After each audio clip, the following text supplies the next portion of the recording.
What if the fastest way to ruin your life is to get everything you ever wanted? That sounds backward, almost offensive in a world that tells you to hustle harder, dream bigger, and never be satisfied. But that's exactly the kind of unsettling question ancient Greek philosophy loved to throw at people. Because the Greeks suspected that chasing the good life without understanding it is how you end up feeling strangely empty even while you're winning. Picture this. It's late at night, your phone is glowing, your mind is racing, and you're scrolling through other people's perfect lives like it's research. You tell yourself you're fine, just tired, just busy. But somewhere under the noise, there's a quieter feeling, confusion. Why doesn't success feel like success? Why does anxiety show up even when nothing is technically wrong? If you've ever felt that, you're already standing at the entrance of ancient Greek philosophy, right where Socrates would want you. Socrates didn't write books. He didn't drop productivity courses. He walked around Athens asking questions so sharp they made people sweat. Socratic philosophy wasn't about collecting facts. It was about exposing the stories we tell ourselves. The wild thing is, his most famous line still hits like a shock today. The unexamined life is not worth living. Not because you need to become a scholar, but because if you never question your assumptions, you can spend years climbing a ladder that's leaning against the wrong wall. Have you ever chased a goal, money, popularity, a certain relationship, only to reach it and think, wait, why do I still feel restless? And if you enjoy exploring timeless ideas from ancient wisdom, subscribe and hit the bell, because these old questions have a way of turning into very practical answers when life gets loud. Now imagine Socrates pulls you aside, not in a lecture hall, but at a cafe. He'd probably ask something simple that turns out to be a trap. What do you mean by happiness? You might say comfort, or freedom, or doing what you love. And he'd keep going. And what is comfort without meaning? What is freedom without direction? He wasn't trying to annoy people. Okay, sometimes he was. But mostly he was trying to save them from living on autopilot. Plato, his student, took that tension and turned it into a story that feels painfully modern. In Plato's ideas, there's this famous image. People trapped in a cave, watching shadows on a wall, thinking the shadows are real life. It's basically the original version of being addicted to screens, only deeper. The shadows can be likes, trends, status, gossip, even the identity you perform at work.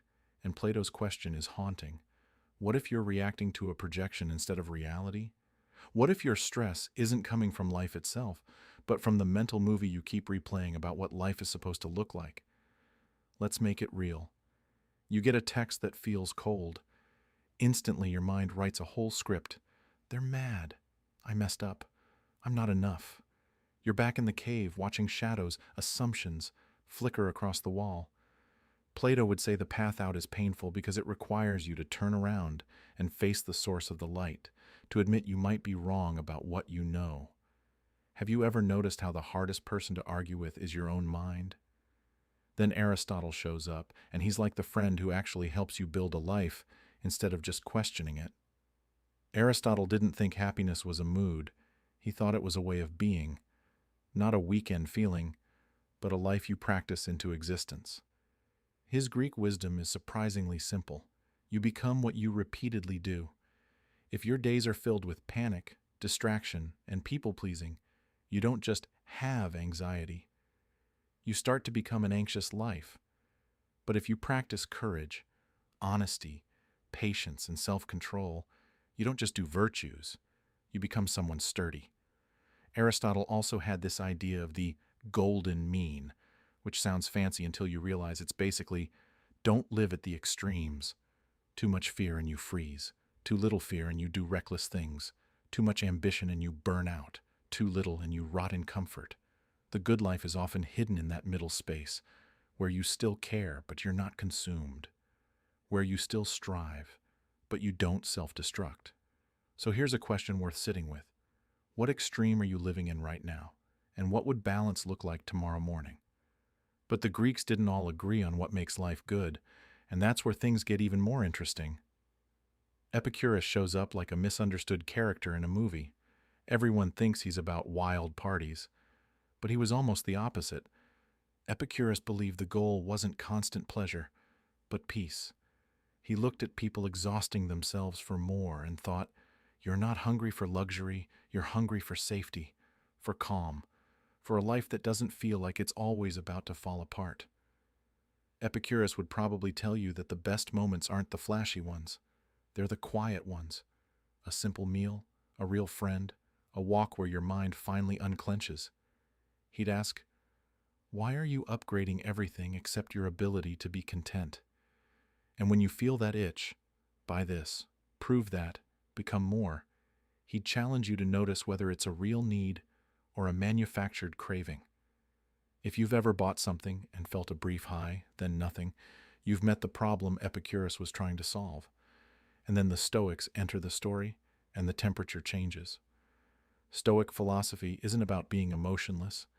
It's about being unbreakable in the right way. Imagine you're stuck in traffic, late, your heart pounding, or you get rejected, or someone you love disappoints you. The Stoics would say, you're trying to control the wrong things. They split life into two piles, the things you can influence and the things you can't. And they trained their minds to stop wrestling the second pile like it was a personal enemy. Epictetus, one of the Stoics, put it bluntly, it's not things that disturb us, but our judgments about them. Think about that. The event might be neutral, but your interpretation turns it into a storm. A missed opportunity becomes, I'm a failure. A silence becomes, I'm unwanted. A bad day becomes, my life is falling apart. What if the real battlefield isn't your schedule, your boss, your past, or your relationship, but the story you attach to it? The Stoics also believed in fate, but not in a depressing way. More like, life will throw weather at you, and you don't get to vote on the forecast. But you do get to choose your stance in the storm. They practiced meeting reality as it is, not as they wished it were. That's not resignation. That's strength, because when you stop demanding that life be fair, you finally have energy to make your next move wisely. And here's where all these thinkers start to weave into one living message. Socratic philosophy tells you to question the life you're chasing. Plato's ideas warn you about the shadows you mistake for truth. Aristotle teaches you to practice virtue until it becomes your character. Epicurus reminds you that peace is richer than performance. Stoic philosophy trains you to focus on what you can control and release what you can't. Different voices, same mission, to help you live with a steadier heart. So let me ask you, honestly, when was the last time you sat with your own life without distractions and asked, what am I really doing all this for? Who am I becoming? What do I believe is success, and who taught me that definition? If any of this hits, I'd love to hear where you agree or disagree, because philosophy was never meant to be a private diary. It was meant to be a conversation that changes the way we live. And maybe that's the secret ancient Greek philosophy keeps whispering across 2,000 years. The good life isn't a trophy you win. It's a way of seeing, choosing, and practicing, especially on ordinary days. You don't need to escape your life to find meaning. You need to understand it, shape it, and stop letting shadows and cravings and fear run the show. If you enjoyed this journey into ancient Greek philosophy, subscribe to the channel and join us as we explore timeless ideas that still shape how we live today.